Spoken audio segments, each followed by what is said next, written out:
തിരുവനന്തപുരം വിളപ്പിൽശാലയിൽ ആളില്ലാത്ത വീട്ടിൽ നിന്ന് 42 പവൻ സ്വർണ്ണാഭരണങ്ങൾ കവർന്നു. വിളപ്പിൽശാല കാവിൻപുറം ജേക്കബിന്റെ മകൾ ജിസ്മി ജേക്കബിന്റെ കൃപ എന്ന വീട്ടിൽ നിന്നാണ് മോഷണം. ഞായറാഴ്ച രാത്രി 9-നും തിങ്കളാഴ്ച പുലർച്ചെ 6-നും ഇടയ്ക്കാണ് കവർച്ച നടന്നിരിക്കുന്നത് എന്നാണ് നിഗമനം. തിങ്കളാഴ്ച രാവിലെ 6 മണിയോടെ ജേക്കബ് എത്തിയപ്പോഴാണ് വീടിന്റെ മുൻവാതിൽ തുറന്നു കിടക്കുന്നത് കാണുന്നത്.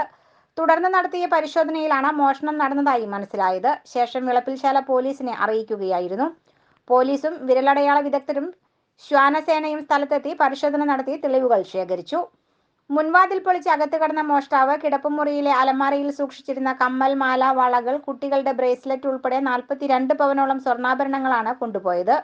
ഇവിടെ ഉണ്ടായിരുന്ന ഇമിറ്റേഷൻ ബ്ലാക്ക് മെറ്റൽ ആഭരണങ്ങളും കള്ളൻ കൊണ്ടുപോയിട്ടുണ്ട്. അലമാരയിലെ സാധനങ്ങൾ മുഴുവൻ വലിച്ചുവാരിയിട്ട നിലയിലാണ്. ജേക്കബ് മകൾ ജിസ്മിക്ക് നൽകിയ വീട്ടിലാണ് മോഷണം. സ്കൂൾ അവധിയായതിനാൽ ഇക്കഴിഞ്ഞ നാളുകളായി ജിസ്മിയും മക്കളും ജേക്കബിനൊപ്പം തിരുമലയിലാണ് താമസം. കാവിൻപുറത്തെ വീട് അടച്ചിട്ടിരിക്കുകയായിരുന്നു. ഇടയ്ക്കിടെ ജിസ്മിയും ജേക്കബും എത്തി ശുചീകരണവും ചെടികൾക്ക് വെള്ളം നനയ്ക്കുകയും ചെയ്യും. ശനിയാഴ്ച ജിസ്മി ഇവിടെ നിന്ന് തിരുമലയിലേക്ക് പോയിരുന്നു. ഞായറാഴ്ച ജേക്കബ് എത്തി ചെടികൾ നനയ്ക്കുകയും ശേഷം രാത്രിയോടെ മടങ്ങുകയും തിങ്കളാഴ്ച രാവിലെ ചെടി നനയ്ക്കാനായി എത്തുകയും ചെയ്തപ്പോഴാണ് വാതിൽ തുറന്നു കിടക്കുന്നതായി ശ്രദ്ധയിൽപ്പെട്ടത്. തുടർന്ന് പോലീസിൽ അറിയിക്കുകയായിരുന്നു. ജിസ്മിയിൽ നിന്നും മൊഴി രേഖപ്പെടുത്തി പോലീസ് കേസെടുത്ത് അന്വേഷണം ആരംഭിച്ചു. News fact, Thiruvananthapuram.